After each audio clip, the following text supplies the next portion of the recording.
Greetings and welcome to the blog. Today we're going to be talking about incidents where people have gotten severely injured through using an e-cigarette. First of all, how is it that these people get hurt so badly by using such a simple device? Well, we're going to show you. Okay, this is an example right here. This is a mechanical device using natural battery voltage from an 18650 battery like such.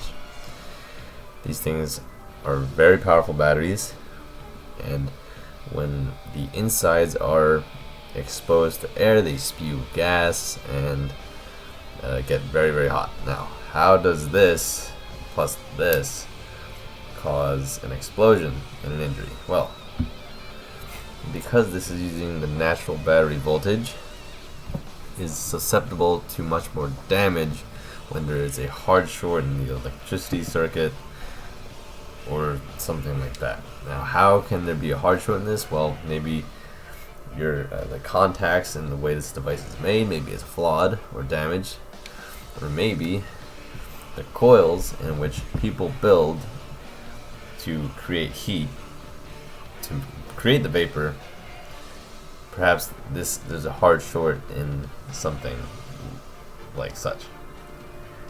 Now, that can happen very easily because these devices are not exactly very easy to use, or neither are they easy to build. So when the hard short happens with this kind of battery in this device right here,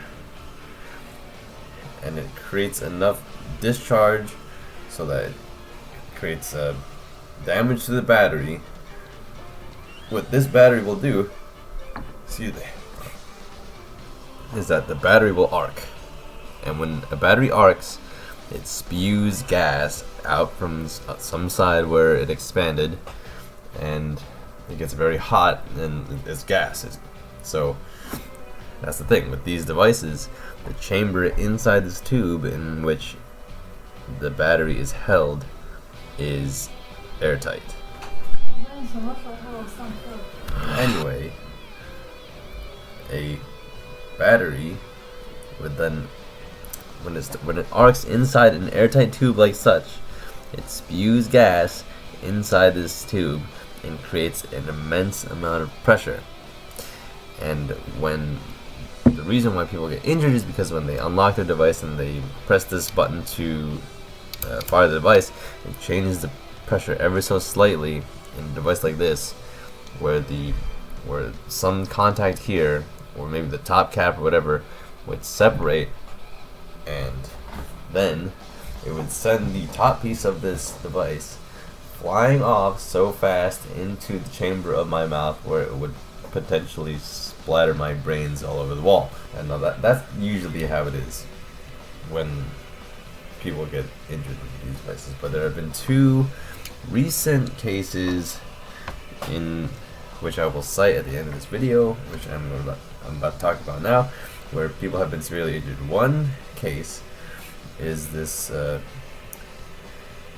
kid. He was at work and he was about to use his device, but when he went to hit it on his lunch break, it exploded in his hand all of a sudden, and it sent the top piece of this flying into his mouth so hard it knocked out almost all of his teeth. Sent one of his teeth flying so far, like up his gums, that he couldn't see it. It created a 10-centimeter hole in the roof of his mouth, and it hit the inside of his mouth so hard that it fractured his neck. Why does this happen? Well, he was a beginner who's using a tank device, something like this, on top of a mechanical device like that, which you shouldn't be doing anyway. But whatever he was doing, perhaps it was firing in his pocket for a very long time, and it caused battery arc, but he wasn't doing it.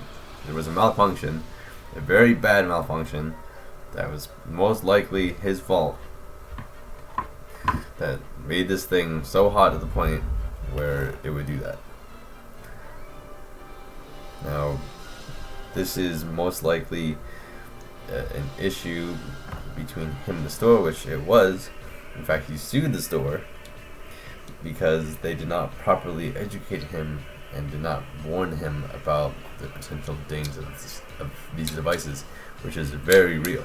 It is an actual issue which people need to address, and which all shops that sell these products should warn their customers about.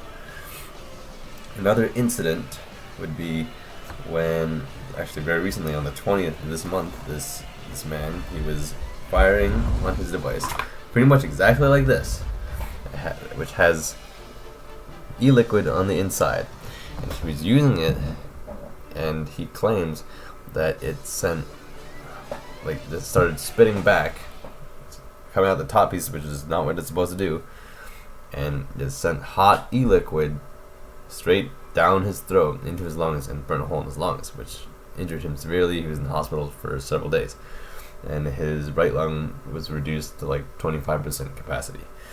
Now, these are pre-built. Like, the coils in here, rather than something like this, they're pre-built, so most likely it was an issue with the manufacturing of the product itself, but I wouldn't exactly say that it's the shop's fault. But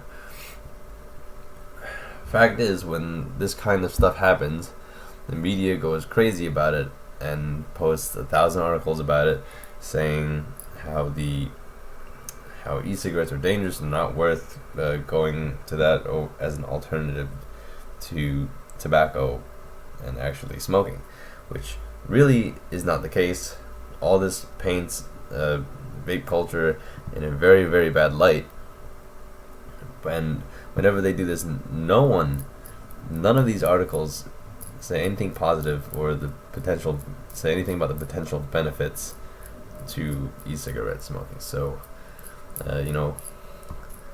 all in all, don't believe everything that you read on the media, because they're most likely written by anti-vapors or people backed by big tobacco, or maybe backed by some really conservative ass company that's really against vaping generally. So, but the potential dangers of these products is very real. So, stay safe. Don't do anything stupid. Keep off them cigarettes, and have a good one. Happy vaping. Don't do anything stupid.